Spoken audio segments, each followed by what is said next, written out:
저 같은 투자 방법이 그 회사원이 할 수 있는 괜찮은 주식 투자 방법이거든요. 절대 망하지 않을 이걸 선택을 해야 되겠다. 펀더멘털을 분석하고 투자를 하면 영영 못하게 될 수 있는 가능성이 있어요.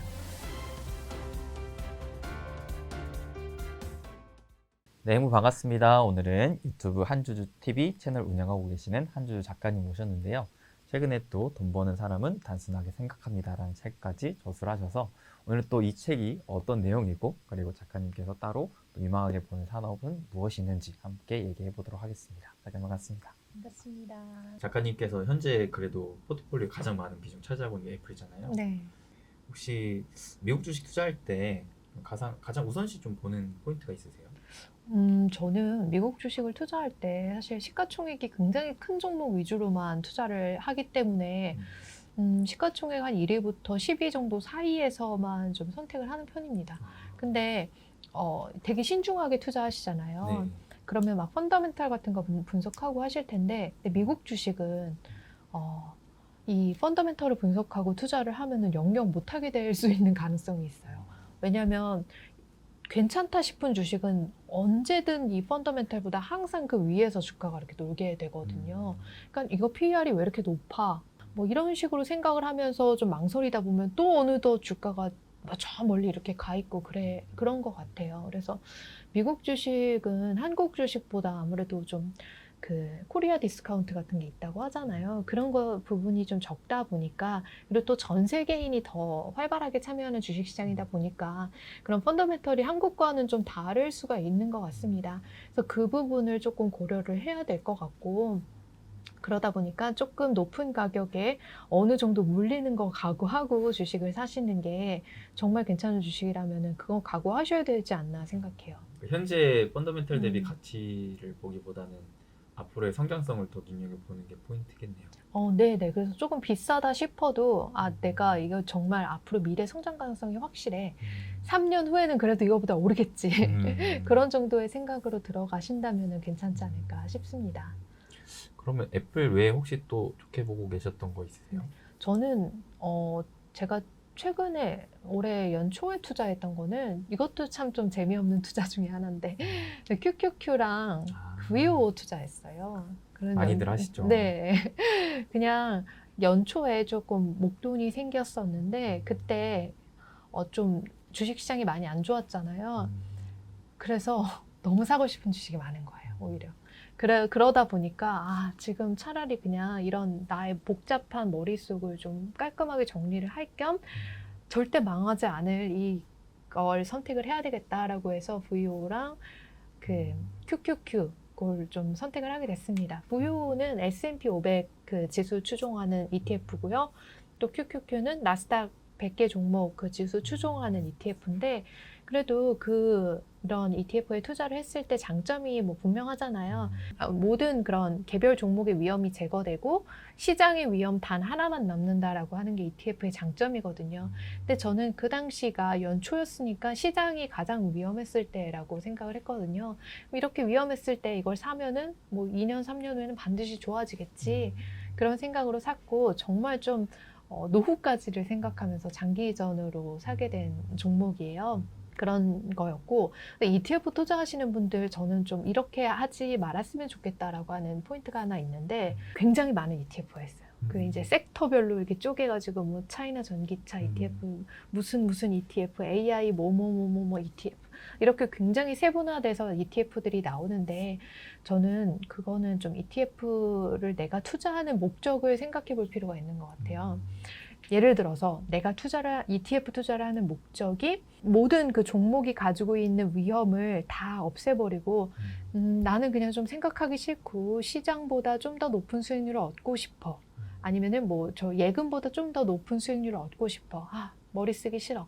이런 분들이 ETF를 투자를 하신다라고 하면은 너무 그렇게 섹터별로 들어가 있는 ETF를 투자하시면 좀 오히려 마음의 건강을 해치실 수 있을 것 같아요. 그래서 그런 경우라고 하면은 그냥 저처럼 이렇게 전체 S&P 500 ETF를 투자하신다든지 하는 게 조금 더 맞지 않을까 생각을 합니다. 왜냐면은 그렇게 이 섹터별로 또 구분되어 있는 ETF를 매수를 하신다라고 하면 그 안에 어떤 종목이 들어있나도 다 체크를 하셔야 될 거 아니에요. 비중도 체크를 하셔야 될 거 아니에요. 그러면은 개별 주식을 투자를 하지 싶은 마음도 있어요. 혹시 작가님 워렌 버핏 그 투자 자서전도 많이 읽으셨나요? 예, 많이 읽었죠. 왜냐면은 좋아합니다. 예. 투자의 방식 선호도가 네. 굉장히 워렌 버핏님의 투자 방식과 좀 많이 흡사한 부분들이 좀 있는 것 같아서 그러네요. 종목도 겹치네요. 네. 심지어. 사실 진짜 그 잃지 않는 투자를 하면서도 장기적으로 봤을 때 우상향할 수 있을 만한 네. 그런 주식과 이런 지수 추종에 대해서도 굉장히 좀 관심이 많으신 것 같다라는 생각이 좀 네. 드네요. 정말 그냥 되게 기본적이고 너무 쉬운 투자 방법이지 않나요? 제 투자 방법이? 하지만 이제 그러니까 시간에 투자한다고 봤을 때는 또 성공률을 가장 높일 수 있을 만한 또 투자이기도 하죠. 네. 근데 그 시간이 좀 기다리기가 어려울 수 있다. 재미가 없을 수 있다.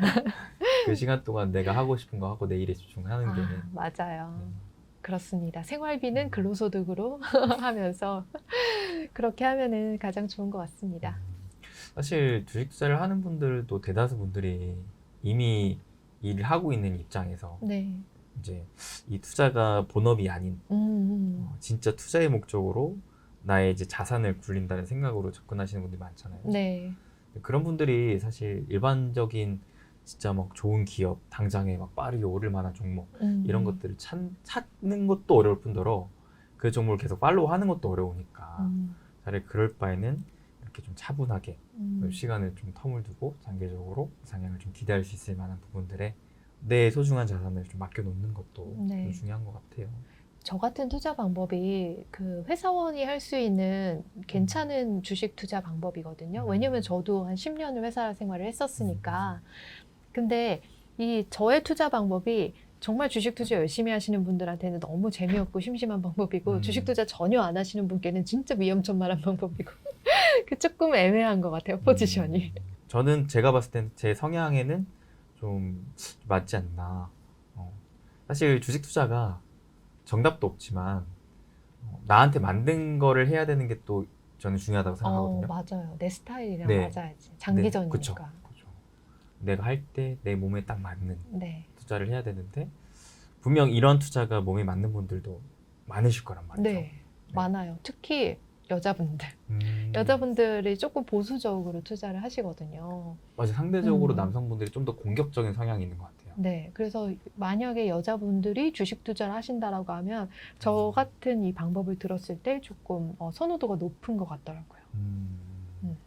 약간 저는 좀 차분하고 좀 그거보다 신경 안 쓰고 이렇게 막 열심히 막 뭔가를 이렇게 분석해야 되고 그런 거 없이 하지만 분명히 시간이 지나고 나면은 나를 좀 든든하게 부자로 만들어줄 수 있는 그런 방법.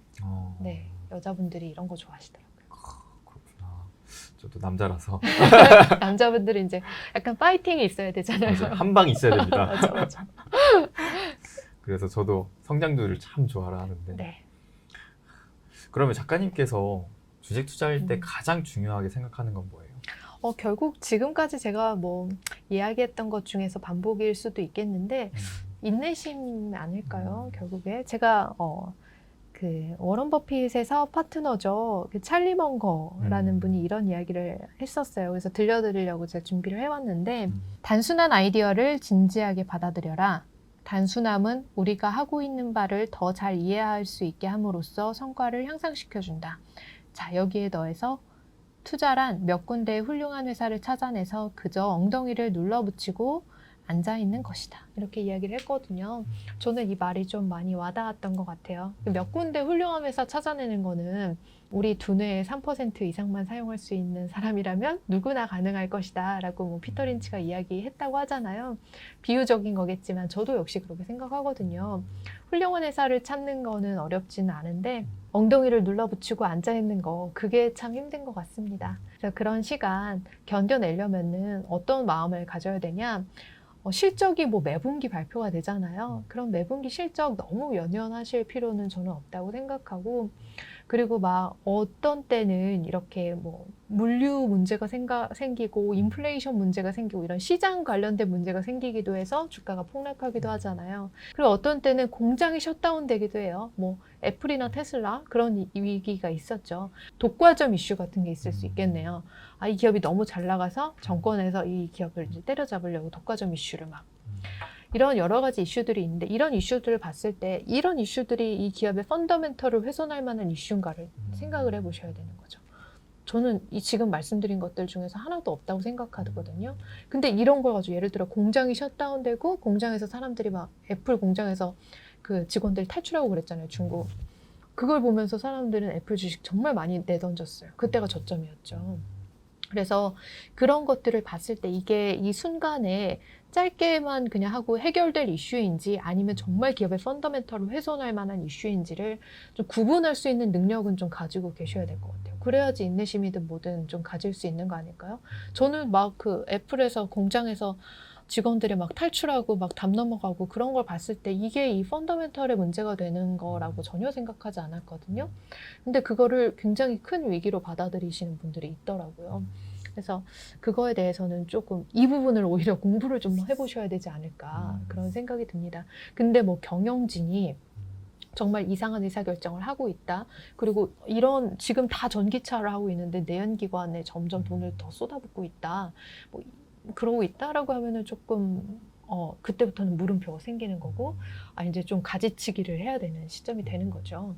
네, 그래서 그렇게 좀 잘 구분할 수 있는 능력을 가지셨으면 좋겠습니다. 사실 그 능력이 가장 투자에 있어서 제일 중요한 능력인 것 같긴 합니다. 네, 그래야지 일일비 안 하죠. 맞아요, 맞아요. 그래서 저도 항상 이슈가 뜰 때 주가가 그 이슈에 따라서 조정이 나온다면은 이게 펀더멘털을 해칠 만한 이슈는 아닌데 하면 오히려 뭐 싸게 살 수 있는 기회네 네. 라고 여길 때도 있고 네. 근데 반대로 이 기업의 오너가 갑자기 왜 이런 선택을 했지? 네. 라는 게 좀 있어요, 가끔씩. 그러면은 내가 평소에 아무리 좋게 봤던 기업일지라도 네. 이 기업 오너 리스크 때문에 펀더멘털에 문제가 생길 수 있겠다 싶으면은 네.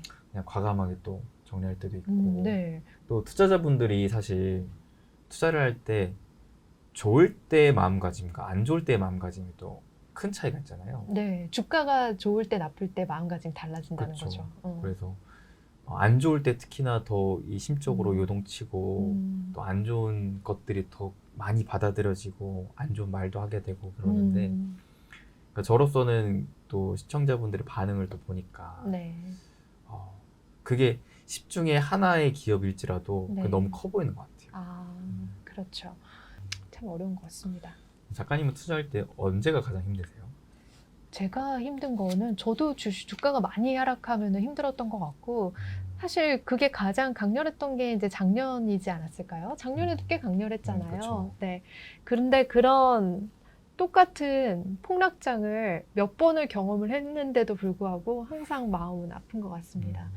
그런 시기가 올 때는 항상 생각해요. 20개월을 생각해요. 만약에 이 경제가 침체기에 빠진다라고 해도 결국 20개월 정도를 기다린다라고 하면 다시 주가는 또 상승의 흐름을 타고 있을 거기 때문에 왔다 갔다 하지 않고 그냥 조금 기다리는 편이에요. 숨죽이고 주가 그냥 안 보고 덮어놓고 그리고 진짜 펀더멘털 이슈가 나오는 그런 뉴스가 있는지만 그런 것만 좀 점검을 하려고 하고요. 그렇게 하면서 좀 견뎌냈던 것 같습니다. 어려운 순간순간을. 네, 확실히 각자만의 스타일이 있고 그 각자만의 스타일대로 결국에는 결과를 이뤄내면 그게 나한테 많은 방법이지 않을까 싶어요. 네, 저는 이렇게 했던 게 지난 10년 가까이를 돌아보면은 좋았던 것 같습니다. 네. 여러분 저희 끝으로 시청자분들께 또 한마디 해주신다면요. 부자TV 시청하시는 분들 작년 2022년 한 해 많이 고생을 하셨을 것 같지만 그래도 2023년에는 만약에 좀 수빈쌤께서 추천을 해주셨던 종목에 투자를 하셨고 공부 같이 하셨고 하시다면은 수익이 그래도 괜찮지 않으셨을까요? 그래도 우리가 항상 또 생각해야 되는 거는 이 또한 지나가리라 하는 마음 아닐까요? 너무 좋을 때는 또 나빠질 수 있겠지 이거 생각하셔야 될 거고 너무 나쁠 때는 그래도 또 좋아지겠지 이렇게 생각하면서 그렇게 주식 투자를 오래오래 이어 나가다 보면은 내 계좌가 빨갛게 꽃 피어 있는 그런 날이 있을 거라고 생각합니다. 네, 오늘은 이렇게 돈 버는 사람은 단순하게 생각합니다. 라는 또 책을 저술하신 한주주 작가님 모셨는데요. 저로서도 사실 투자에 있어서 이 마인드, 멘탈이 가장 중요하다고 생각하는지라 여러분들께도 오늘 이 영상이 분명 도움 되셨을 것 같은데요. 내가 혹시라도 아직도 난 멘탈이 너무 흔들리고 작가님만의 그런 노하우를 난 좀 더 배우고 싶다 하시는 분들은 이 책을 한 번씩 또 읽어보는 걸 권해드리고 싶습니다. 작가님과 함께 인사드리겠습니다. 여러분 행복되세요. 행복되세요.